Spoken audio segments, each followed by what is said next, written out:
وبرکاتہ الحمد للہ رب العالمین والصلاة والسلام علی نبینا محمد وعلی آلہ وصحبہ اجمعین ومن تبعهم بإحسان الى یوم الدین. اعوذ باللہ السمیع العلیم من الشیطان الرجیم من ہمزہ ونفخہ ونفثہ. بسم اللہ الرحمن الرحیم. شہر رمضان الذی انزل فیہ القرآن.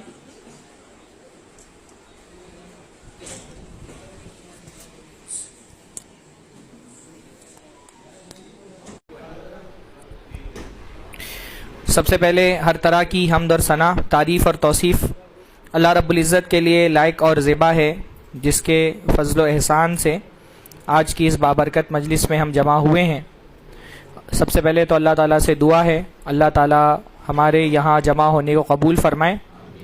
اللہ رب العالمین اس مجلس کو ہمارے لیے آخرت میں نیکیوں میں اضافے کا سبب بنائے. اللہ تعالی ہم سب کو اپنی نیتوں میں اخلاص پیدا کرنے کی توفیق نصیب فرمائے. شیطان کے فتنوں سے اللہ تعالی ہماری حفاظت فرمائے. موضوع آپ لوگوں کے علم میں ہے. آج کا موضوع 2 حصوں پر مشتمل ہے: شعبان کی بدعتیں اور رمضان کی تیاری. تو کیونکہ ہم شعبان کے مہینے سے گزر رہے ہیں اور نصف شعبان تقریباً تکمیل کے مرحلے پر ہے. آج مغرب کے بعد سے شعبان کی 15ویں تاریخ شروع ہو چکی ہے نا، اور اللہ رب العالمین کے فضل و احسان سے 15 یا 16 دن ہم رمضان المبارک کی بابرکت ساعتوں سے دور ہیں. اللہ تعالی ہم سب کو رمضان تک سلامتی کے ساتھ پہنچا دے اور عافیت کے ساتھ رمضان گزارنے کی توفیق نصیب فرمائے. بھائی، جس کا ایمان مخلص ہوتا ہے، جس کا اللہ تعالیٰ کے وعدوں پر یقین ہوتا ہے، وہ بڑے ایونٹ کے لیے بڑی تیاری کرتا ہے. ہوتا ہے کہ نہیں ہوتا ہے؟ ہاں.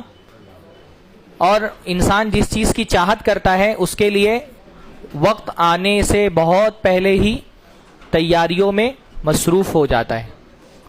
جیسے غزوہ تبوک کے بارے میں اللہ نے فرمایا نا، وَلَوْ أَرَادُوا الْخُرُوجَ لَأَعَدُّوا لَهُ عُدَّةً. منافقین تبوک کا موقع بہت بڑا، تبوک کی جنگ پر ہمارا بیان نہیں ہوا ہے نا، انشاءاللہ تبوک پر ایک بیان رکھیں گے ہم لوگ. تبوک کی جنگ بہت الگ طرح کی جنگ تھی، کیونکہ اللہ کے نبی نے جتنی بھی جنگیں لڑی ہیں وہ ساری کی ساری جنگیں انٹرنل عرب کے لوگوں سے جنگ تھی، عرب کے الگ الگ قبیلوں سے، بیشتر قریش کے لوگوں سے جنگ تھی. تبوک کی جنگ کیا تھی؟ اس زمانے کے سپر پاور سے جنگ تھی، دا رومن امپائر، اور جو اس وقت بڑی شان و شوکت والی تھی. تو اللہ کے نبی نے اس کے لیے تیاریاں بھی بہت بڑی کی. عام طور پہ اللہ کے نبی صلی اللہ علیہ وسلم بتاتے نہیں تھے وہ کس سے جنگ کرنے جا رہے ہیں. تبوک کے موقع پہ باقاعدہ اعلان کیا گیا ہے نا. اور تبوک کی جنگ لمبی، یعنی سرحد پار کر کے جانا تھا دشمنوں سے لڑنے، تو سفر بھی لمبا تھا. تو بہت سارے منافقین کو سفر کی مشقتیں اور فوج کی شان و شوکت کا خوف ایسا ان کے دل میں بیٹھ گیا کہ انہوں نے جنگ کی کوئی تیاری نہیں کی، جہاد میں جانے کے لیے کوئی تیاری نہیں کی. اللہ کے نبی نکلے تو ساتھ میں نکلے نہیں. جب اللہ کے نبی واپس آ گئے تو اللہ کے نبی سے عذر پیش کرنے لگے کہ ارے ہم تو جانے والے تھے، یہ مسئلہ آ گیا، یہ مسئلہ آ گیا. تو اللہ تعالیٰ نے فرمایا کہ اگر ان کو نکلنا ہی ہوتا جنگ میں تو تیاری کرتے نا. ہاں، وَلَوْ أَرَادُوا الْخُرُوجَ لَأَعَدُّوا لَهُ عُدَّةً. اگر ان کو نکلنا ہی ہوتا تو کیا کرتے؟ تیاری کر کے نکلتے. انہوں نے تیاریاں تو کچھ نہیں کی. ہاں، تیاریاں تو انہوں نے کچھ نہیں کی، اور اب آ کر کے اللہ کے نبی صلی اللہ علیہ وسلم کے سامنے عذر پیش کر رہے ہیں کہ ارے ہمارے ساتھ یہ مسئلہ پیش آ گیا، ہمارے ساتھ وہ مسئلہ پیش آ گیا.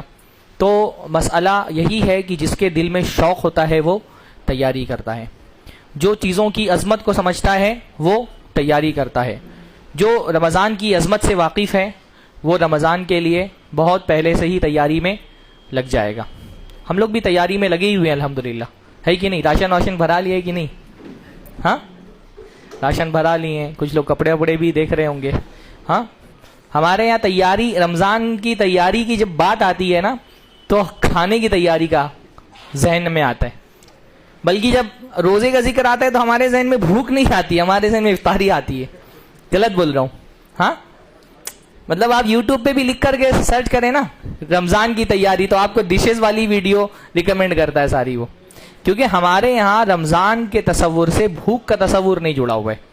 رمضان کے تصور سے کھانے کا تصور جڑا ہوا ہے. رمضان نام آتی بھجیا یاد آتا ہے, رگڑے یاد آتے ہیں, ٹھیلے یاد آتے ہیں, فروٹس یاد آتے ہیں. اور واقعتاً صورتحال یہ ہے کہ ہماری قوم رمضان میں جتنا کھا لیتی ہے شاید ہی کوئی قوم والے ایک مہینے میں اتنا کھاتے ہوں گے. ہاں, اتنا کھاتے ہیں ہم, صبح شام دن رات, مطلب حد کر دیتے ہیں کھانے کی.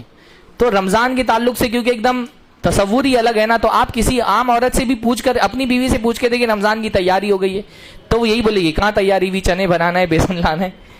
یعنی پورا رمضان جو ہے کیونکہ کھانے میں گزرتا ہے, تو رمضان کی تیاری کا مطلب یہ ہو گیا ہے کھانے کی تیاری. حالانکہ رمضان تو بھوک کا مہینہ ہے, پر ہمارے یہاں بھوک سے زیادہ وہ کھانے کا مہینہ بن گیا. اس لیے تیاری جب کہا جاتا ہے تو یہ ذہن میں آتا نہیں کہ بھئی نیت کو تیار کرنا ہے, ہاں, دل کو تیار کرنا ہے, اپنے جسم کو تیار کرنا ہے.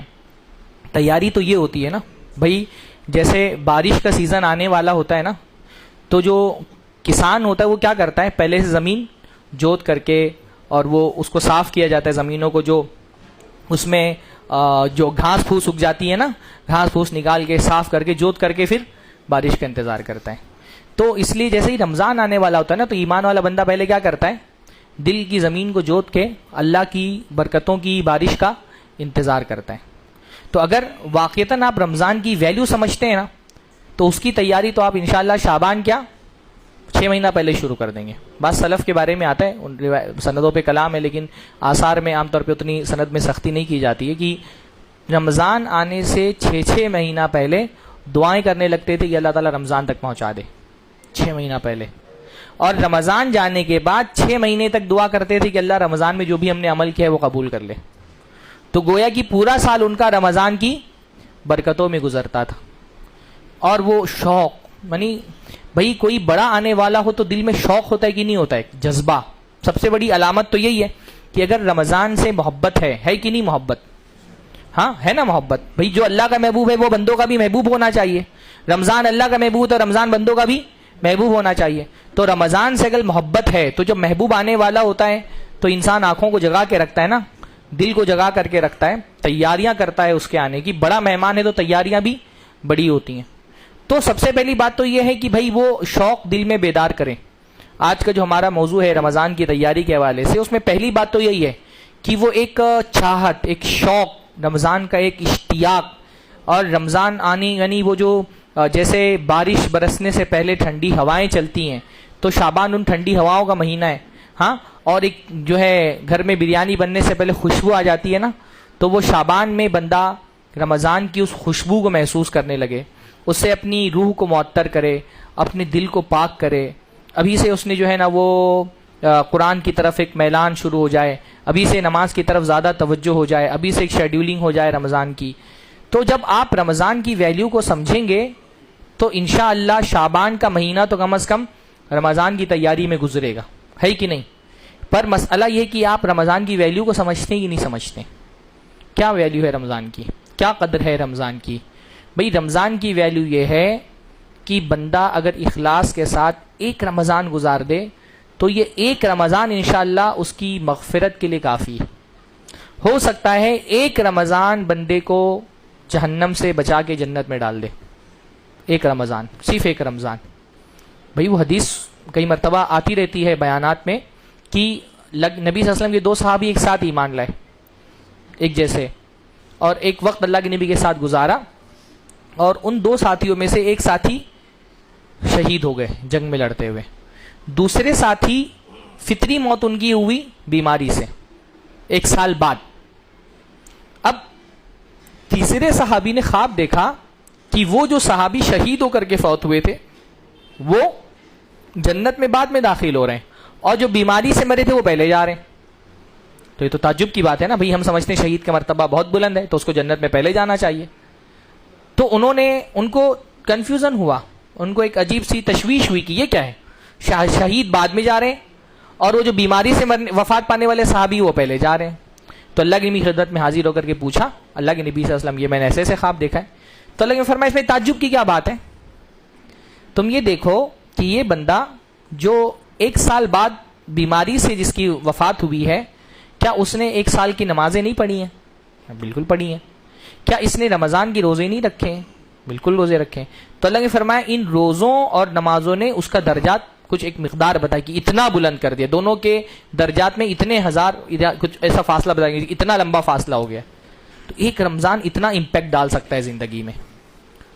تو پہلی بات تو اللہ کے بندو یہی ہے کہ رمضان کی ویلیو کو سمجھو, رمضان کے مقام کو سمجھو. دیکھو میں ابھی ایسی کوئی حدیث تو میں نہیں بیان کر سکتا نا کہ آپ نے کبھی سنی نہیں. رمضان پہ ہمیں ہمیشہ سننے کے لیے کیا ہوتا ہے, وہی حدیث ہے. ابھی میں طارق جمیل تو ہوں نہیں, ہاں, کہ نئی حدیثیں گھڑ کے آپ کے سامنے پیش کروں.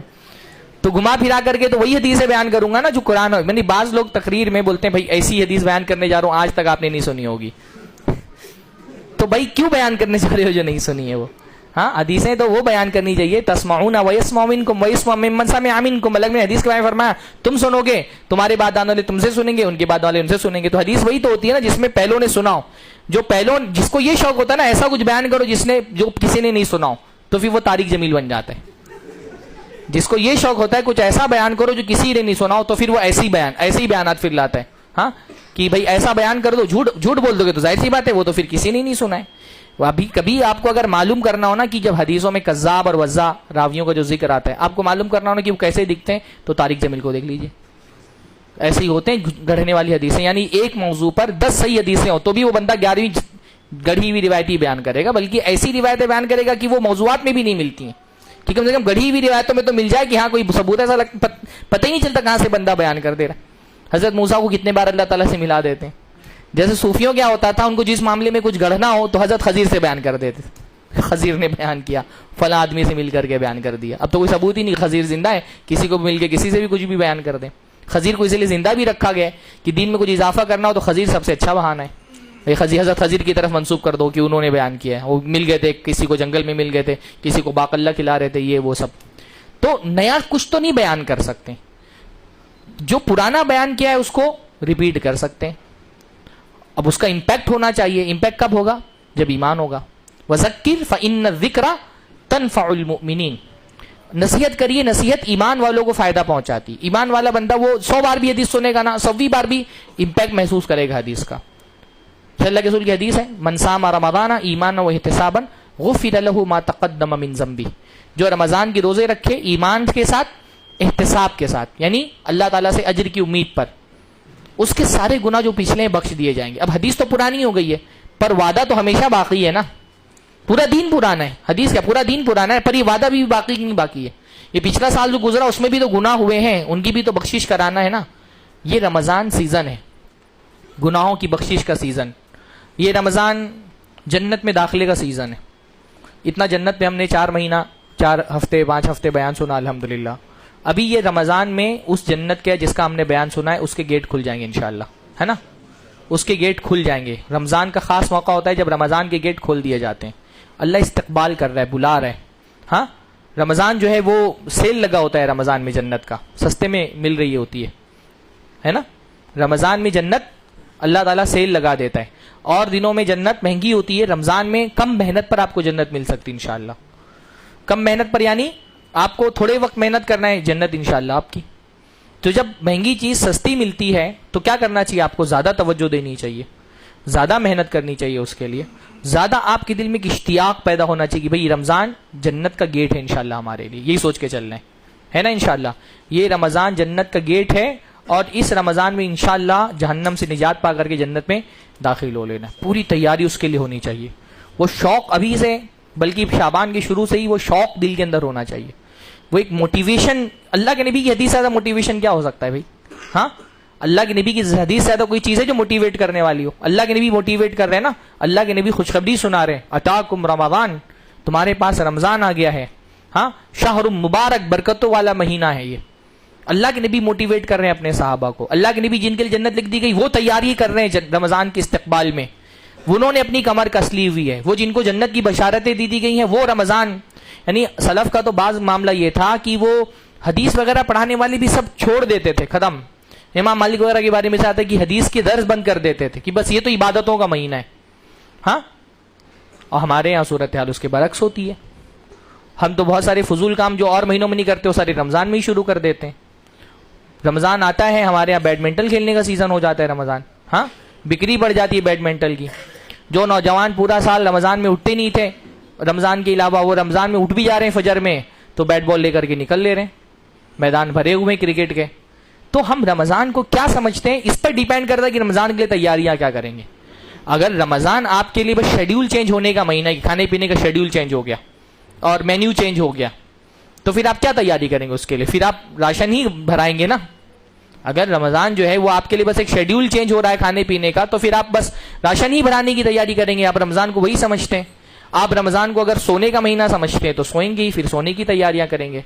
آپ رمضان جو ہے وہ کھانے کا مہینہ سمجھتے ہیں تو پھر کھانے کی تیاریاں ہوں گی.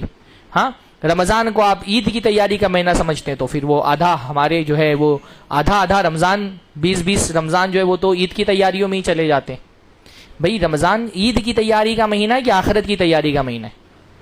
ہاں, ہماری تو آدھے رمضان عید کی تیاریوں میں ہی جاتے ہیں نا.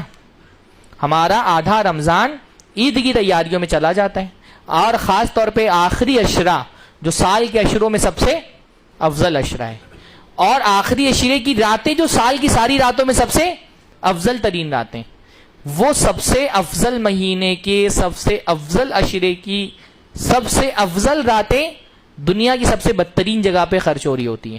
کہاں؟ بازار میں. بازار کے بارے میں کیا فرمایا؟ دنیا کی سب سے بدترین جگہ ہے. اور رمضان کے آخری عشر کی راتوں میں وہ بدترین جگہ کس نے بھری ہوتی ہے؟ مسلمانوں نے ہی تو بھری ہوتی ہیں. کیوں؟ کیونکہ ہم رمضان کو آخرت کی تیاری نہیں, عید کی تیاری کا مہینہ سمجھتے ہیں, تو کرتے ہیں تیاری پھر عید کی. پورے رمضان عید کی تیاریاں ہی ہو رہی ہیں. ہاں, تو اللہ کے بندو, شوق جو بہنا چاہیے نا وہ جنت میں جانے کا شوق ہونا چاہیے, عید منانے کا شوق نہیں ہونا چاہیے رمضان میں. ہم نے رمضان کو عید منانے کا شوق بنا دیا ہے. اللہ تعالیٰ ہم سب کی اصلاح فرمائے. تو سب سے پہلے رمضان کے حوالے سے آپ کا جو کانسیپٹ ہے وہ کلیئر کر لیں کہ رمضان کیوں آ رہا ہے. جنت میں لے جانے کے لیے آ رہا ہے نا, انشاءاللہ تقویٰ دینے کے لیے آ رہا ہے. تو رمضان سے ہم کو جنت حاصل کرنی ہے. اصل کامیاب آدمی وہ ہے جو رمضان سے جنت لے جائے. رمضان میں اس کا نام اللہ تعالیٰ کے ہاں پر اس لسٹ میں آ جائے جن کے بارے میں فرمایا وَلِلَّهِ أُتَقَاءُ مِنَ النَّارِ وَذَلِكَ فِي كُلِّ لَيْلَةٍ. رمضان کی ہر رات میں اللہ کئی لوگوں کو جہنم سے آزاد کر دیتا ہے. تو آزادی کیا ہوتی ہے؟ لکی ڈرا نکلتا ہے اللہ کے یہاں پہ. ہاں, کیسے کسی کا نام چٹھی ڈال کے نکال لیا, چلو ان کا نام آگے اس کو جہنم میں ڈال دو, ایسا ہوتا ہے؟ کیسے ہوتا ہے؟ کیسے جہنم سے آزاد کرتا ہے اللہ تعالیٰ؟ کوئی لکی ڈرا نہیں ہوتا اللہ کے یہاں پہ, چلو اس کا چٹھی آگے اس کا نام. بندہ محنت کرتا ہے, اللہ کو کوئی محنت قبول آ جاتی ہے. ہاں, ایک بندے نے سوچا بس مجھے روزہ رکھنا ہے, پورا کانسنٹریٹ روزے پہ کر رہا ہے, بہت معیاری روزہ رکھ رہا ہے. روزے ایک درجے کے نہیں ہوتے نا, روزے کے کا معیار گھٹتا بڑھتا ہے. بھائی کسی کا روزہ, جس علماء نے کہا کہ روزے جو ہے نا اس 3 قسم کے ہوتے ہیں. ایک ہوتا ہے پیٹ اور شرمگاہ کا روزہ, یعنی آدمی کھا نہیں رہا ہے, پی نہیں رہا ہے, اور جو شرمگاہ کی حفاظت کر رہا ہے, بیوی سے شہوت سے بچ رہا ہے. یہ کیا ہو گیا؟ پیٹ اور شرمگاہ کا روزہ. اور ایک ہوتا ہے پیٹ, شرمگاہ اور زبان کا روزہ, کھانے پینے سے بھی پرہیز کر رہا ہے اور زبان بھی بچا رہا ہے, گناہوں سے بچا رہا ہے زبان کو. اور تیسرا ہوتا ہے دل کا روزہ, یعنی ہر چیز تو بچا رہا ہے, دل بھی دنیا کے خیالات سے حتی الامکان دل کو بھی پاک رکھ رہا ہے. یعنی دل میں بھی بس وہ اللہ کا ذکر, اللہ کی یادیں. ہاں, قرآن پڑھ رہا ہے, نماز پڑھ رہا ہے, ذکر و اذکار کر رہا ہے. جیسے حدیث کے اندر آتا ہے نا کہ ایمان والا بندہ اپنی محنت سے شیطان کو ایسے تھکا دیتا ہے جیسے مسافر اپنے اونٹ کو تھکا دیتا ہے. پہلے زمانے میں مسافر ہوتے تھے, اونٹ پہ سفر کرتے تھے, وہ اونٹ پہ نکلے, اب اونٹ کو دوڑائے جا رہے ہیں, یا اونٹ یا گھوڑے دونوں میں سے کسی کا ذکر ہے. اب ایک منزل گزر گئی, اونٹ کو لگ رہا ہے اب میرے مالک رکنے والے, فلاں منزل پہ آ گئی. ہاں, اسٹیشن آ گیا, نہیں رکا اور آگے بڑھ گیا. ہاں, اب اس کو دوسری منزل پہ امید ہے کہ رکے گا, یہاں بھی نہیں رکا اور آگے بڑھ گیا. اب اونٹ سوچ رہا ہے رک ہی نہیں رہا ہے کہیں. تو جیسے مسافر اونٹ کو تھکا دیتا ہے نا, ویسے ایمان والا بندہ کیا کرتا ہے؟ شیطان کو تھکا دیتا ہے. اٹھا فجر کی نماز پڑھنے کے لیے, شیطان نے پہلے تو کوشش کی کہ مت اٹھنے دو. ہاں, پہلے تو سحری کے لیے اٹھنے دے رہا تھا, پر سحری کے لیے اٹھ گیا. ابھی بہت سارے لوگوں کو ذہن میں ڈالے گا سحری کھا لی سو جاؤ. ہاں, 10 بجے اٹھ کے نماز پڑھ لینا, بہت سارے سو بھی جاتے ہیں. پر ایمان والا بندہ یہ گیا فجر پڑھنے کے لیے, پہلے ہی پہنچ گیا فجر میں, سنت پڑھ رہا ہے, فرض پڑھ لیا. شیطان سوچ رہا ہے ٹھیک ہے ابھی تو اس کو لے کے جانا ہے کرکٹ کے گراؤنڈ میں فجر کی نماز پڑھنے کے بعد. ارے پر یہ قرآن لے کے بیٹھ گیا. ہاں, ابھی شیطان کو ٹینشن, تو قرآن پڑھنا شروع کر دیا ہے. ہاں, اب وہ سوچ رہا ہے ٹھیک ہے قرآن پڑھ لے, اس کے بعد اس کو اپنے کام پہ لگاتا ہوں. اس کے بعد وہ ذکر کرنا شروع کر دیا اس نے, اذکار پڑھنے لگ گیا. ہاں, اذکار پڑھتے پڑھتے اب سوچ رہا ہے اب اس کو بہکاؤں گا, وہ تو چاشت کی نماز پڑھنے کے لیے کھڑا ہو گیا ہے. ہاں, پھر وہ جو ہے وہ نمازوں میں بھی پابندی کر رہا ہے, اذکار کی پابندی کر رہا ہے, قرآن پڑھ رہا ہے, کچھ نہیں ہو رہا ہے, قرآن سن رہا ہے. یعنی اتنا, جیسے وہ یو پی جانے والوں کا بھی آپ نے دیکھا ہے سامان کیسا بھرتے ہیں, ہاں, جھولے میں, تو رمضان کو ایسے دبا کر کے نیکیوں سے بھر دیتا ہے. تو ٹھیک ہے, یہ نہیں یہ نہیں یہ, ہو سکتا ہے اللہ کو کوئی عمل میرا پسند آ جائے. کسی کا روزہ ہی پسند آ گیا, بخشش کر دی. کسی کی تلاوت پسند آ گئی کی بخشش کر دی. کسی کے اذکار کی پابندی پسند آ گئی, بخشش کر دی. وہ کوئی رو کے گڑ گڑا کر کے دعائیں کر رہا ہے, اس کی آنسو اس کی جہنم کیا کو بجھا دے. یہ ٹارگیٹ رکھیے انشاءاللہ. لاسٹ ٹائم کب آپ اللہ کے ڈر سے روئے تھے؟ اس رمضان میں ہم کو وہ آنسو تلاش کرنے ہیں اللہ کے ڈر سے رونے والے انشاءاللہ. ایک آنسو آپ کا جہنم کی آگ بجھا سکتا ہے انشاءاللہ تعالی. وہ آنسو تلاش کرنا ہے انشاءاللہ تعالی. ہاں, آپ تلاوت کی پابندی کر رہے ہیں, اللہ خوش آ گیا. کسی بندے نے تراویح کی پابندی کی, اللہ خوش ہو گیا کہ یہ تو مستقل جو ہے تراویح پابندی سے پڑھ رہا ہے, اللہ تعالیٰ خوش ہو کے اس کو دے. میں نے کوئی نیکی, ایک نیکی, دو نیکی, چار نیکی, اتنی نیکیوں کی لائن لگا دو, کوئی نہ کوئی نیکی تو اللہ کو پسند آئے گی نا. یہ کب ہوگا؟ جب آپ رمضان کو نیکیوں کا سیزن سمجھیں گے تب. ہاں, اور رمضان کو کپڑوں کا سیزن سمجھیں گے تو کپڑوں کے پیچھے ہی لگے رہیں گے. پھر رمضان کو تجارت کا سیزن سمجھیں گے تو تجارت کے پیچھے لگے رہیں گے. دنیا کمانے کے لیے پڑا ہوا ہے بہت, ہے نا. زیادہ توجہ آخرت کی طرف دو رمضان میں. اور یا پھر یہ کہ کاروبار کر رہے اس میں بھی ٹائم نکالو نا بھائی. کھانا تو کھلانا ہی ہے, عورتوں کو کھانا کھلانا ہی ہے, کھانا کھلاتے ہوئے ٹائم نکال لو. کھانا کھلانے میں بھی نیت کر لو کہ روزے دار کے لیے کھانا کھلا رہی ہو, اور کم کھاؤ رمضان کے اندر, ہے نا. تو سب سے پہلی چیز ہے بھائی رمضان کے حوالے سے جب ہمارا تصور جو ہم نے امیجن کر کے رکھا ہے, جو ہمارا عقیدہ ہے, ہمارا نظریہ ہے, کانسیپٹ ہے, وہ درست کریے. جب وہ درست ہوگا تو انشاءاللہ رمضان درست ہو جائے گا. ہمارا اشتیاق, شوق پیدا ہوگا دل کے اندر. دوسرا, نیت کی اصلاح کر لیں. رمضان میں روزے رکھنے انشاءاللہ, وہ تو رکھنے انشاءاللہ تعالیٰ نا. کیوں رکھنے؟ اس لیے نہیں رکھنے کہ نہیں رکھیں گے تو بچے لوگ کیا بولیں گے, ابو روزہ نہیں رکھتے. ہاں, محلے والے بولیں گے ابھی تو نماز تو پڑھتا ہی نہیں تھا, روزہ خور بھی ہو گیا. ہاں, اگر اس لیے روزہ رکھ رہے ہیں تو یہ روزہ نیکی نہیں ہے, یہ تو شرک ہے. اللہ کے رسول نے فرمایا من صام یرائی فقد اشرک, جس نے دکھاوے کے لیے روزہ رکھا اس نے شرک کیا. ہم کو یہ سمجھنا چاہیے کہ ہم روزہ کیوں رکھتے ہیں. روزہ اللہ کے لیے رکھتے ہیں. جب اللہ کے لیے روزہ رکھیں گے نا تو یہ روزہ ہم کو فائدہ دے گا. اللہ نے کیا فرمایا؟ اللہ تعالیٰ فرماتا ہے یترک طعامہ وشرابہ وشہوتہ لاجلی, میرے بندے نے میرے لیے کھانا چھوڑ دیا ہے, میرے لیے پانی چھوڑ دیا ہے, میرے لیے شہوتیں چھوڑ رہا ہے. یہ لاجلی جب آئے گا نا, میرے لیے, تب روزہ روزہ بنے گا, تب روزہ عبادت بنے گا. ورنہ روزہ عادت ہے, رسم ہے, سارے لوگ رکھ رہے ہیں, آپ بھی رکھ لیا. بھوک اور روزے میں فرق ہوتا ہے. بھوک وہ جو آدمی رسمن سب کے دیکھ کے کر لیتا ہے. عبادت کب بنتی ہے وہ بھوک؟ جب وہ بھوک اللہ کے لیے ہو. اور دنیا میں بہت سارے لوگ ہیں جو روزہ رکھ رہے ہیں, رمضان میں روزے کے ہم نام پر صرف بھوک ان کے کھاتے میں آئے گی. اللہ نہ کرے کہ ہم وہ لوگ ہوں. ہاں, اللہ نہ کرے ہم وہ لوگ ہوں جنہوں نے روزے کے نام پر صرف بھوکا رہا ہے, ان کو بھوک کے علاوہ اور کچھ نہیں ملا روزے میں, پیاس کے علاوہ اور کچھ نہیں ملا روزے میں. کھانا چھوڑنا بڑی عظیم چیز ہے, یہ صرف اللہ کے لیے ہونی چاہیے. تو اخلاص پیدا کریں. ہاں, روزہ کس کے لیے ہو؟ اللہ کے لیے ہو. اور اللہ کے لیے روزہ رکھنا ہے تو رمضان جو ہے نا, روزہ جو ہے وہ صرف ایک بھوک پیاس کا نام نہیں نا, روزہ ایک پیکج ہے پوری عبادتوں کا. اس میں آپ قرآن کی تلاوت بھی کرتے ہیں, اس میں آپ نماز بھی پڑھ رہے ہیں, اس میں اذکار بھی آپ کر رہے ہیں. تو ہر چیز کس کے لیے ہونی چاہیے؟ اللہ ہی کے لیے ہونی چاہیے. ہاں, اور رمضان کا مہینہ خاص طور پہ گناہوں کو چھوڑنے کا مہینہ ہے. ہاں, تو ہماری ایک چیز یہ بھی ہے کہ رمضان, ویسے تو گناہ آدمی کو جب اس کو سانس کی فرصت میں ہی گناہ چھوڑنا چاہیے, آج ابھی گناہ چھوڑ دینا چاہیے. پر کچھ گناہ اگر عادت کا حصہ بن گئے, وہ نہیں چھوڑ پا رہے ہیں, تو اس کے لیے بہترین سیزن کیا ہوتا ہے؟ رمضان. ویسے ٹالنا نہیں چاہیے, توبہ تو آدمی کو آج ابھی اسی وقت کر لینی چاہیے. پر نہیں کچھ چھوڑ پا رہا کسی گناہ کو, تو اس کو چھوڑنے کا بہترین موقع کب ہوتا ہے؟ رمضان ہوتا ہے. کیونکہ رمضان میں آپ اللہ کے لیے حلال چھوڑ دیتے ہیں نا, تو حرام چھوڑنا زیادہ آسان ہو جاتا ہے. کہ اگر اللہ کے لیے حلال چھوڑ سکتا ہوں, اللہ کے لیے کھانا چھوڑ رہا ہوں, پانی چھوڑ رہا ہوں, تو میوزک کی نہیں چھوڑ سکتا ہوں اللہ کے لیے؟ ہاں, اگر اللہ تعالیٰ کے لیے کھانا نہیں کھا رہا ہوں تو سگریٹ اور تمباکو بھی چھوڑ سکتا ہوں اللہ تعالیٰ کے لیے. تو رمضان ہم کو نا حلال چھوڑواتا ہے, تاکہ جب حلال چھوڑ لے جائیں گے تو حرام بدرجہ اولا چھوڑ لے جائیں گے. پر ہمارا مسئلہ کیا ہوتا ہے نا, ہم چھوڑتے ہیں ماشاءاللہ, لیکن کیسا چھوڑتے ہیں؟ ہم سوچتے ہیں رمضان میں گناہ نہیں کرنا ہے, ایسا پہلے سے سوچے رہتے ہیں. ہاں, حالانکہ نیت ہماری کیا ہونی چاہیے کم سے کم, کہ رمضان سے گناہ نہیں کرنا ہے. تو ہم کیا سوچتے ہیں, رمضان میں سگریٹ نہیں پینا ہے.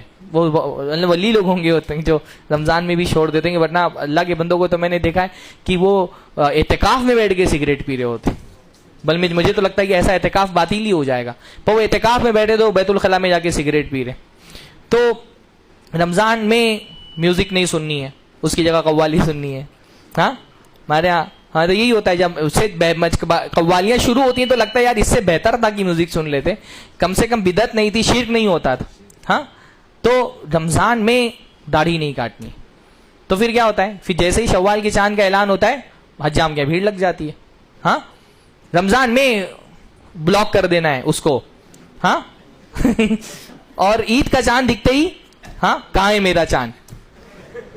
تو نہیں, نیت کیا ہونی چاہیے بھائی, رمضان میں اگر اپنی بیوی کو چھوڑا ہوا ہے, شہوت کو ترک کر رہا ہے, تو جو ناجائز تعلق ہے اس کو تو بدرجہ اولا چھوڑ دیجیے. رمضان ہم کو ایک سبق دے کے جاتا ہے نا, پر نیت ہی شروع سے ہوتی ہے نا. ابھی تو پتہ نہیں, ہمارے بچپن میں رمضان شروع ہوتا تو کم سے کم اتنی شرافت تھی کہ ٹی وی پہ پردے لگا دیے جاتے تھے. ابھی بھی لگاتے ہیں لوگ, لگتے ہیں ہاں اچھا, لیکن وہ رمضان بھر میں ہی. ہاں پھر وہ رمضان بھر میں جتنا ٹی وی پہ پردے لگے تھے وہ سارا کفارہ جا کر کے سیدھا سینما ہال میں ہی ادا کرتے ہیں لوگ رمضان بھر کے جو گناہ.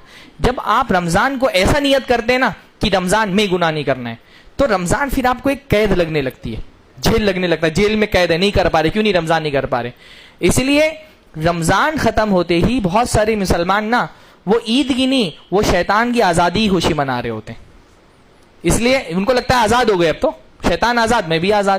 ہاں تو وہ سیدھا پھر شیطان کی آزادی خوشی منانے کے لیے سیدھا تھیٹر میں ہی پہنچتے ہیں. بھائی ایسے ہی تو نہیں فلمیں عید کے دن ریلیز ہوتی ہیں نا. ہماری نفسیات کو تو جانتے ہیں, جن کو سامان بیچنا ہے ان کو پتا ہے کہ مسلمان گناہوں کا شوق کب اس کے دل میں پیدا ہوتا ہے. تو رمضان بھر شیطان کی طرح بند تھے, عید کے دن ہی شیطان سے آزادی ملی, اب شیطان کے ساتھ ہی جانا ہے سنیما ہال میں. تو جب آپ نیت ہی, جیسی نیت ہوتی ہے ویسی برکت ہوتی ہے. ٹھیک ہے بھائی, رمضان سے پہلے نہیں چھوڑ پا رہے, رمضان میں کم سے کم نیت تو کرو کہ انشاءاللہ رمضان سے چھوڑ دینا ہے, اور شوال میں بھی چھوڑے رہنا ہے, پوری زندگی کے لیے چھوڑ دینا ہے انشاءاللہ. انشاءاللہ بولو, انشاءاللہ بولتے ہوئے تو نہیں ڈرنا چاہیے نا, جو انشاءاللہ بولنے کے تو چھوڑنا ہی پڑے گا. اللہ سے توفیق مانگو, اللہ تعالیٰ ہدایت نہیں دے تو ہدایت نہیں ملے گی. اور جو چیز تم سوچ رہو اللہ کے لیے چھوڑنا ہے نا, چھوڑ لے جاؤ گے انشاءاللہ. اللہ کے لیے کچھ بھی چھوڑ سکتا ہے بھائی بندہ, اور جب اللہ تعالیٰ کے لیے بندہ چھوڑتا ہے تو اللہ اسے بہتر دیتا ہے. اللہ کے لیے چھوڑ کے دیکھو نا, اللہ اسے بہتر دے گا انشاءاللہ تعالیٰ. ابھی سب کے ساتھ اپنے اپنے مسئلے ہیں بھائی, سب کے ساتھ شیطان لگا ہے. ہم میں سے کوئی بھی فرشتہ نہیں ہے, میں بھی فرشتہ نہیں ہوں. سب کے ساتھ کچھ نہ کچھ گناہوں کے سلسلے لگے, چھوٹے بڑے کم زیادہ, ہے نا. تو یہ رمضان بیسٹ سیزن ہے اپنے اصلاح کرنے کا. روزہ اگر واقعتاً روزہ ہے نا, تو پھر یہ روزہ انشاءاللہ تعالیٰ ہم کو تقویٰ دے کر کے جائے گا. ابھی نہیں نماز پڑھ رہے ہیں, رمضان سے فجر پڑھنا شروع کر رہے ہیں, اب انشاءاللہ اب یہ سوچتے ہیں نا رمضان میں فجر پڑھنی ہے, تو پھر رمضان ختم ہوتی ختم. رمضان میں فرض نمازیں پڑھنی ہے. بھائی رمضان کا فرض نمازوں سے کیا تعلق ہے؟ فرض تو آپ کو رمضان میں بھی پڑھنی تھی, شوال میں بھی پڑھنی ہے, شعبان میں بھی پڑھنی ہے. رمضان تو یہ ہے کہ آپ فرض سے زیادہ نفل عبادتیں زیادہ کریں, پر ہمارا ٹارگیٹ یہ ہوتا ہے رمضان میں فرض پڑھنی ہے. ہاں اس لیے جیسے ہی رمضان ختم ہوتا ہے, مغرب میں ہی دیکھیں گے آپ غائب, نمازی غائب سارے. ہاں اور دوسرے عید کے دن آ کر کے دیکھیں, وہ جو شاعر بولتا ہے نا, ظہر یک شوال کو مسجد میں تھے بس 4 لوگ, ایک جمن, ایک فقیرہ, ایک مؤذن, ایک امام. یہ صورت حال ہوتی ہے نا مسجد کی. ظہر کو, ایک شوال کی ظہر کو عید کے دن آپ جائیے مسجد میں, 4 ہی لوگ ملتے ہیں, جمن, فقیرہ, مؤذن, امام. دیہاتوں کا ماحول جہاں پہ ہوتا ہے, جہاں 4 ہی لوگ عام طور پہ نماز پڑھنے والے ہوتے ہیں. تو یہ صورتحال کیوں بن جاتی ہے؟ کیونکہ ہم نے پہلے سے ہمارا ایم ہی اتنا چھوٹا ہوتا ہے کہ رمضان میں نہیں کرنا ہے گناہ. نہیں, انشاءاللہ رمضان سے گناہ نہیں کرنے, رمضان سے نمازوں کی پابندی کرنی, رمضان سے فجر کا نمازی بن جانا ہے. تو نیتوں کی اصلاح کرنا ہے, گناہوں کو چھوڑنا ہے, اور جو فضائل ہیں ان کا اعادہ کرنا ہے. جو فضیلتیں ہیں, نئی فضیلت نہیں آئے گی, لیکن ساری جو فضیلت پر حدیثیں ہیں ایک بار اور پڑھیں اٹھا کر کے, ہے نا. رمضان سے متعلق کتابیں جو لکھی ہیں علماء نے وہ اٹھا کر کے پڑھ لیں, دروس سنیں رمضان کی فضیلت پر, اس سے ایک شوق بیدار ہوگا. حدیثیں نہیں آتی ہیں پر ایمان نیا ہوتا ہے, حدیثیں نہیں آئیں گی پر ایمان نیا ہوتا ہے. اللہ کے نبی نے فرمایا کہ ان الایمان لا یخلف فی جوف احدکم کما یخلق الثوب, کہ ایمان تمہارے دل میں ویسے ہی پرانا ہو جاتا ہے جیسے کپڑے پرانے ہو جاتے ہیں. فاسألوا اللہ ان یجدد الایمان فی قلوبکم, تو اللہ سے دعا کرتے رہو کہ اللہ تمہارے ایمان کو رینیو کرتا رہے, تمہارے دل کے اندر تجدید کرتا رہے اس کی. تو ایمان نیا ہوتا ہے. جب بھی آپ حدیث سنیں گے آپ کی ایمان میں انشاءاللہ اضافہ ہوگا. ایک قربت, لخلوف فم الصائم اطیب عند اللہ من ریح المسک, روزے دار کی منہ کی بو اللہ کو مشک کی خوشبو زیادہ پسند ہے. ابھی سینکڑوں بار حدیثیں سنی ہے نا, لیکن پھر غور کرو بھائی بدبو کس کو پسند آتی ہے؟ ہاں, اللہ کو بو پسند ہے. ہاں, اللہ تعالیٰ کو بو پسند ہے. اللہ ہم پسند, ہماری منہ کی بدبو اللہ تعالیٰ کو پسند. بدبو تو ایسی چیز ہے نا, علماء نے کہا ہے کہ اگر کسی آدمی کے منہ سے بو آتی ہو تو عورت اس کی بنیاد پر خلا کا دعویٰ کر سکتی ہے قاضی کے پاس جا کے کہ میں اس سے خلا لینا چاہتی ہوں, اس کے منہ سے بدبو آتی ہے. بدبو کون پسند کرتا ہے؟ اللہ تعالیٰ کو منہ کی بو بھی پسند ہے. ہاں, اللہ تعالیٰ نے اسپیشل گیٹ بنا دیا ریان والا, ہاں وی آئی پی گیٹ. وہ کس سے جائیں گے؟ روزے دار بندے اس سے جائیں گے انشاءاللہ تعالیٰ. اتنا اللہ تعالیٰ کو روزہ محبوب ہے. ہاں, اسپیشل اللہ تعالیٰ کے محبوب بندے ہیں روزے دار, اور ہم کو بھی انشاءاللہ اس میں شریک ہونا ہے انشاءاللہ تعالیٰ, ہے نا. تو جو بھی فضیلت کی حدیثیں وہ ایک الگ موضوع ہے. رمضان کے فضائل کیا ہیں اس پر علماء کے دروس ہیں, آپ وہ دروس سن لیں, کتابیں پڑھ لیں, حدیثیں سن لیں, اور یقین پیدا کریں دل کے اندر. ہاں, روایتی سن کے سے نہیں بس سن لیا, ایک کان سے دوسرے کان سے نکال دیا. یقین پیدا کریں دل کے اندر کہ انشاءاللہ تعالیٰ ان حدیثوں کا مصداق ہم ہوں گے. تو فضائل کا اعادہ کرنا ہے, مسائل کی بھی تعلیم, جو رمضان کے مسائل ہیں وہ سیکھ لینے. نئے سرے سے بہت سارے مسائل ہوتے ہیں, لوگوں کو پتہ نہیں ہوتے ہیں, خاص طور پہ روزہ کن چیزوں سے ٹوٹتا ہے, کن چیزوں سے نہیں ٹوٹتا ہے. بہت سارے لوگ مسائل نہیں جاننے کی وجہ سے بلا وجہ کا بوجھ اپنے سر پہ لادے رہتے ہیں. ہاں, جیسے ہمارے یہاں ہری پکڑی والے بھائی ہیں, ان کے یہاں پانی زیادہ پریشر سے دھو لو تو ٹوٹ جاتا ہے وضو. سنا ہے کہ نہیں آپ نے مسئلہ؟ ہاں, بولتے ہیں کہ بیت الخلاء کے بعد زیادہ پریشر سے اگر پانی سے دھو لیا اپنے عضو کو تو وضو ٹوٹ جائے گا. اب میں سمجھ رہا ہوں روزے میں کتنی مشقت ہوتی ہوگی ان کو.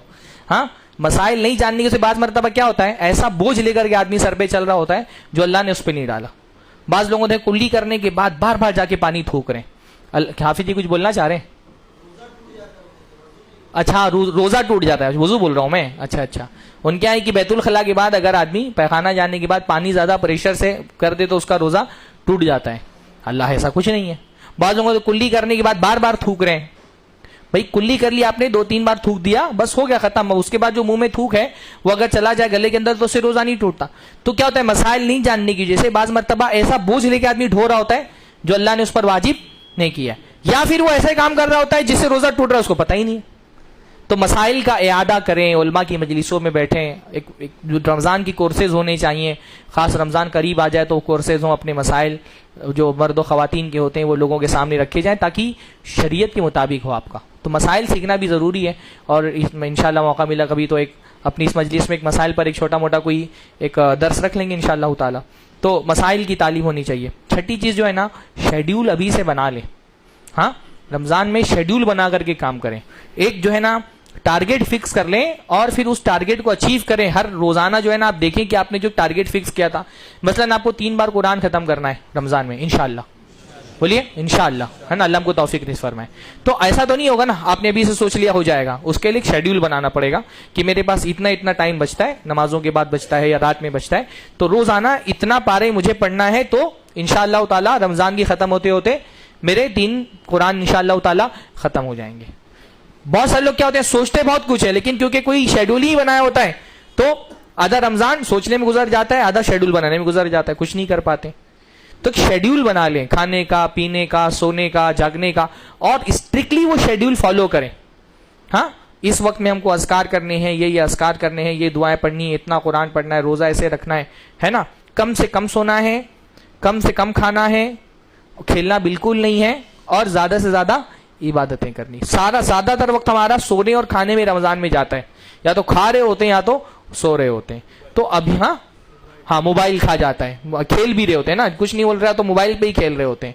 تو کم سے کم موبائل کا استعمال کرنا ہے, کم سے کم سونا ہے, کم سے کم کھانا ہے, زیادہ سے زیادہ عبادتیں کرنی ہے نا بھائی. یہ وہ جو رمضان ہوتا ہے نا وہ اللہ کی طرف ہجرت کا مہینہ ہے. جیسا ابراہیم نے کہا تھا, انی ذاہب الی ربی سیہدین, میں چلا اپنے رب کے پاس, وہ مجھ کو ہدایت دے گا. تو رمضان میں سب سے دوستوں سب سے تعلق توڑ لو, میں چلا اپنے رب کے پاس, وہ دے گا مجھے ہدایت. ہمارے مطلب بعض نیکیاں بھی ایسی, نیکیوں میں بھی جو ایک وائز ہوتا ہے نا ایمان والا بندہ, وہ بہت وزڈم کے ساتھ جو ہے نا انتخاب کرتا ہے نیکیوں کا بھی. لیلۃ القدر کا مسئلہ ہوتا ہے, بھائی چلیے لوگوں کو چائے پلانا, پانی پلانا نیکی ہے, پر آپ کے آدھی لیلۃ القدر آپ کی چائے پلانے پہ جا رہی ہے.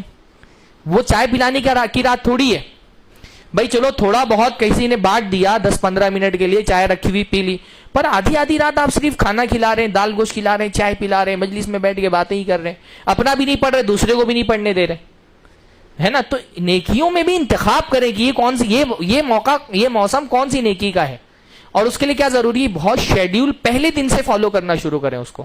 ورنہ لوگ سوچتے رہتے ہیں یہ کریں گے وہ کریں گے, اور رمضان ایسے ہی گزر جاتا ہے. اور جس کو علماء کہتے ہیں نا کہ ایک تو ہوتا ہے بھائی آپ طے کریں, اور اس کے بعد ایک ہوتا ہے مراقبہ, محاسبہ.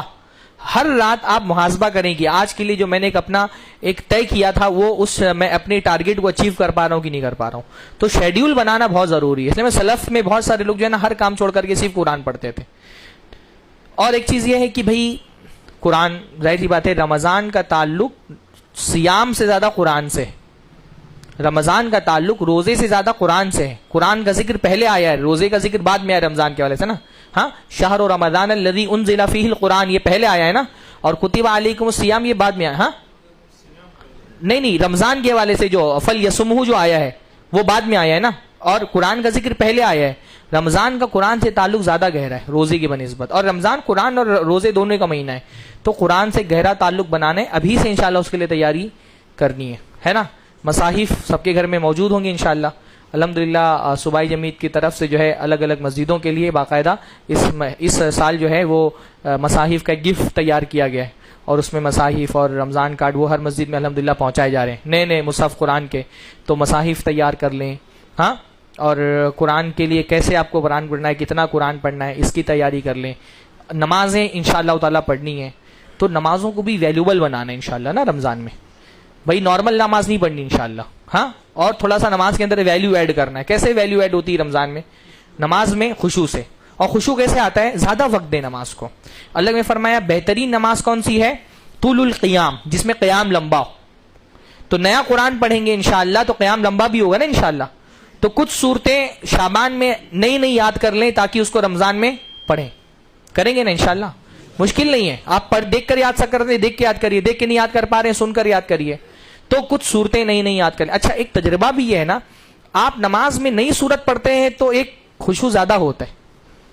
ورنہ ہم تو عام طور پہ نماز کیسی پڑھتے ہیں, آٹو پائلٹ والی نماز. ہاں, اللہ اکبر بول کر کے نیت باندھی, اس کے بعد آٹومیٹک جو زبان پہ آیا وہ آ گیا. ایون بہت سارے لوگ 4 رکعت نماز پڑھنے کے بعد ان سے پوچھو کہ پہلی 2 رکعت میں کون سی صورت پڑھی تو ان کو بھی نہیں یاد رہتا ہے, کیونکہ وہ آٹومیٹک جو زبان پہ آتا ہے وہی پڑھ لیتے ہیں. جب آٹومیٹک نماز پڑھتے تو خشوع نہیں آتا, کیونکہ دل کہیں اور لگا ہوتا ہے, زبان کچھ اور بول رہی ہوتی ہے. پر جب ہم نئی صورتیں یاد کرتے ہیں نا تو ایک توجہ دل کی زیادہ, اور خاص طور پہ صورتیں اگر یاد بھی ہیں ان کے تراجم یاد کر لیں, ترجمہ کیا ہے اس کا, ترجمہ سمجھ کر کے انشاءاللہ نماز پڑھیں گے ہم لوگ رمضان میں, ہے نا. یہ تیاری ہے, راشن بھرنا تیاری نہیں رمضان کی. نیا قرآن یاد کریں, قرآن کی صورتوں کا ترجمہ یاد کر لیں. اسی طرح سے رمضان کے مہینے میں نمازوں میں آپ کی ویلیو ایڈ کرنے کے لیے اذکار نماز کے نئے نئے سیکھیں. ہم لوگ ہر مطلب زمانہ ہو گیا 60 سال 50 سال کے ہو گئے 40 سال کے ہو گئے, لیکن وہی سبحان ربی الاعلیٰ پہ سجدے چلا رہے ہیں ہم لوگ. ہاں, حالانکہ اللہ کے نبی صلی اللہ علیہ وسلم کی سجدے کی بہت ساری دعائیں اللہ کے نبی صلی اللہ علیہ وسلم سے ثابت ہیں. کوئی دعا پتہ ہے آپ کو؟ بتائیے. ہاں, سبحانک اللہم و بحمدک اللہم اغفر لی سبوح قدوس رب الملائکۃ والروح یا حی یا قیوم برحمتک استغیث. ہاں, اللہم لک سجدت و بک آمنت و لک اسلمت و خشع لک.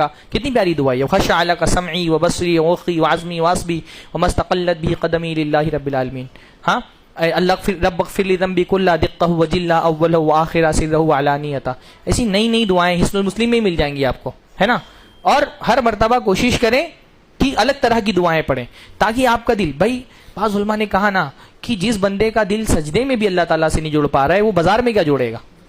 اگر سجدے میں بھی اللہ نہیں یاد آ رہا ہے, سجدے میں بھی دل کا تعلق اللہ سے نہیں بن پا رہا ہے تو بازار میں بنے گا.